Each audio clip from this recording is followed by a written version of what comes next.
Student, मैं doctor Virendra Singh, सहायक आचार्य इतिहास। हम विश्व के इतिहास के बारे में अध्ययन कर रहे थे। इससे पहले वाले वीडियो में हमने प्रतिधर्म सुधार आंदोलन के बारे में जानकारी प्राप्त की थी। अब हम देखते हैं धर्म सुधार आंदोलन के परिणामों के बारे में आपसे चर्चा करेंगे। धर्म सुधार आंदोलन के क्या परिणाम निकले, इसके हम बिंदुवाइज अध्ययन करेंगे। धर्म सुधार आंदोलन के परिणाम के रूप में हम देखते हैं सबसे पहले ईसाई धर्म की एकता का अंत होना। धर्म सुधार आंदोलन से पूर्व यूरोप में केवल कैथोलिक धर्म था। धर्म सुधार आंदोलन कैथोलिक धर्म के प्रति संघर्ष था। इस संघर्ष के परिणाम स्वरूप ईसाई धर्म दो भागों में विभक्त हुआ, कैथोलिक और प्रोटेस्टेंट। इसके अलावा प्रोटेस्टेंट धर्म कई उत्पाद भी स्थापित हुए, जैसे प्रेस्बाइटेरियन, ह्यूगनोट्स एवं एंग्लिकन चर्च आदि। तो इससे आप समझ गए कि यूरोप में जो पहले केवल एक ईसाई धर्म जो कैथोलिक धर्म के रूप में था, अब उसको कई भागों में बंट गया, जैसे कैथोलिक, प्रोटेस्टेंट, और प्रोटेस्टेंट भी कई भागों में बंट गया, प्रेस्बाइटेरियन, ह्यूगनोट्स, एंग्लिकन चर्च आदि। दूसरा परिणाम के रूप में हम देखते हैं कैथोलिक धर्म में आंतरिक सुधार। धर्म सुधार आंदोलन के परिणाम स्वरूप कैथोलिक चर्च के व्यक्तित्व को बचाना अनिवार्य हो गया। इसी के कारण प्रति धर्म सुधार आंदोलन शुरू हुआ। कैथोलिक चर्च के पोप के प्रयासों से ट्रेंट परिषदें बनी, जेसुइट संघ की स्थापना हुई तथा एक इंक्विजिशन न्यायालय भी स्थापित किए गए।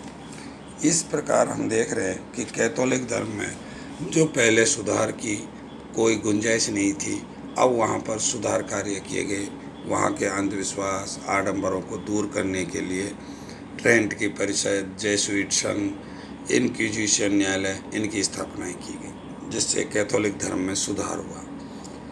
तीसरे परिणाम के रूप में हम देखते हैं ईसाई धर्म में मतभेदों की उत्पत्ति। धर्म सुधार आंदोलन के कारण ईसाई धर्म में कई मतभेद उत्पन्न हुए। सभी धर्म सुधारकों ने परंपरागत चर्च की सर्वोच्चता को चुनौती दी एवं बाइबल को अधिक महत्वता दी। जॉन वाइक्लिफ जैसे सुधारकों ने 14वीं शताब्दी में भी यह कहा कि पोप पृथ्वी पर ईश्वर का प्रतिनिधि नहीं है। मार्टिन लूथर ने इसी मत का समर्थन किया। उसने इंटेलिजेंस के विरुद्ध आवाज़ उठाई एवं कहा कि मोक्ष प्राप्ति हेतु कैथोलिक धर्म के संस्कारों के स्थान पर ईश्वर की दया की आवश्यकता होती है। जिंगली एवं जैसे सुधारकों ने भी भिन्न भिन्न मत प्रतिपादित किए। कैल्विन ने भी नियति के सिद्धांत पर बल दिया। चौथे परिणाम के रूप में हम देखते हैं धार्मिक असहिष्णुता का उदय। धर्म सुधार आंदोलन के कारण यूरोप में धार्मिक असहिष्णुता का उदय हुआ। लगभग 30 वर्षों तक यूरोप में कैथोलिक और प्रोटेस्टेंट के मध्य गृह युद्ध जारी रहे। इनमें हजारों की संख्या में लोग मारे गए। इंग्लैंड में मेरी ट्यूडर ने धार्मिक असहिष्णुता की नीति अपनाते हुए हजारों प्रोटेस्टेंट मौत के घाट उतार दिए एवं जेसुइट एवं इंक्विजिशन न्यायालय के द्वारा भी बड़ी संख्या में कैथोलिक विरोधियों को मरवाया गया। ईश्वर के नाम पर यूरोप में खून खराबा धर्म सुधार आंदोलन का ही परिणाम था। जो धार्मिक असहिष्णुता की स्थिति उत्पन्न हुई वो धर्म सुधार आंदोलन के कारण यूरोप में हुई थी, जिसके द्वारा हजारों लोगों को मौत के घाट उतार दिया गया, दोनों पक्षों के द्वारा। अगले परिणाम के रूप में हम देखते हैं धार्मिक सहिष्णुता का विकास। धर्म सुधार आंदोलन से यूरोप में जो गृह युद्ध की स्थिति बनी और खून खराबा हुआ, उसे रोकने के लिए शांति स्थापना एक अनिवार्य विकल्प था और शांति स्थापना के लिए धार्मिक सहिष्णुता की आवश्यकता थी। कैथोलिक और प्रोटेस्टेंट के मध्य संघर्ष को समाप्त करने के लिए 1555 में ऑक्सबर्ग की संधि हुई। इंग्लैंड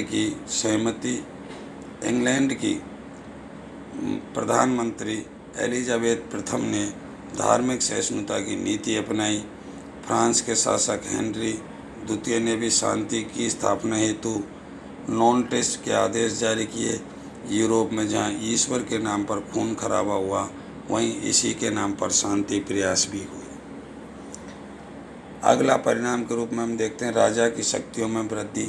धर्म सुधार आंदोलन से प्रेरित होकर यूरोप के कई राजाओं ने अपने राज्य में चर्च की रोमन कैथोलिक चर्च से पृथक किया एवं चर्च को राज्य के अधीन कर उसकी संपत्ति जब्त की। इस प्रकार राज्य आर्थिक दृष्टि से समृद्ध हुए और राजा शक्तिशाली बने। धर्म सुधार आंदोलन से पूर्व चर्च का आर्थिक साम्राज्य सुदृढ़ था, परंतु अब राज्य आर्थिक दृष्टि से सुदृढ़ बने। राजाओं ने धर्माधिकारियों की नियुक्ति का अधिकार अपने हाथों में लिया, जिससे इनकी राजनीतिक शक्तियों में वृद्धि हुई। इसके अतिरिक्त रोमन कैथोलिक चर्च के अधीन राज्यों में भी पोप का हस्तक्षेप कम हुआ और राज्य की शक्तियों में वृद्धि के परिणाम स्वरूप निरंकुश राज्यों की स्थापना हुई, जो कि इससे पहले सभी राज्य पोप के अधीन होते थे, पोप की आदेश को मानने के लिए मजबूर थे। अब वो स्थिति बदल गई और अब निरंकुश राज्यों की स्थापना प्रारंभ हुई। अगला परिणाम जो धर्म सुधार आंदोलन के रूप में हम देखते हैं वह है राष्ट्रीयता की भावना का विकास। धर्म सुधार आंदोलन के परिणाम स्वरूप चर्च के प्रति सहानुभूति कम हुई। लगभग सभी देशों में सामान्य जनता में देशभक्ति, समर्पण एवं वफादारी की भावना बलवती हुई, जो राज्य के प्रति थी। दूसरे शब्दों में हम ये कह सकते हैं कि यह राष्ट्रीयता की भावना का ही विकास था। जे स्वेन नामक विद्वान ने लिखा है कि धर्म सुधार आंदोलन के कारण ही राष्ट्रीयता की भावना का जन्म हुआ। वह इस आंदोलन का स्वरूप मुख्यतः राष्ट्रीय था। सिविलाइजेशन ऑफ वर्ल्ड में जे स्वेन ने ये अपने विचार प्रकट किए थे। अगले परिणाम के रूप में हम देखते हैं कैथोलिक धर्म का प्रसार। धर्म सुधार आंदोलन के परिणाम स्वरूप पूर्व में कई कैथोलिक राज्य प्रोटेस्टेंट राज्य में परिवर्तित हुए। दूसरी ओर कैथोलिक राज्य पहले से ही सुदृढ़ थे एवं जेसुइट संस्था ने इसका यूरोप के बाहर के देशों में भी प्रसार किया, जिनमें भारत, चीन, जापान, अमेरिका, दक्षिण पूर्वी एशिया एवं अफ्रीका के देश प्रमुख थे। अगले परिणाम के रूप में हम देखते हैं धार्मिक साहित्य का विकास। धर्म सुधार आंदोलन के परिणाम स्वरूप धार्मिक साहित्य लिखा गया, जिनमें मार्टिन लूथर ने बाइबल का जर्मन में अनुवाद किया एवं अन्य कई पंपलेट लिखे। इरेस्मस ने न्यू टेस्टामेंट लिखा। जुंगली ने 67 थीसिस लिखे। कैल्विन ने इंस्टीट्यूशन ऑफ क्रिश्चियन रिलीजन लिखा।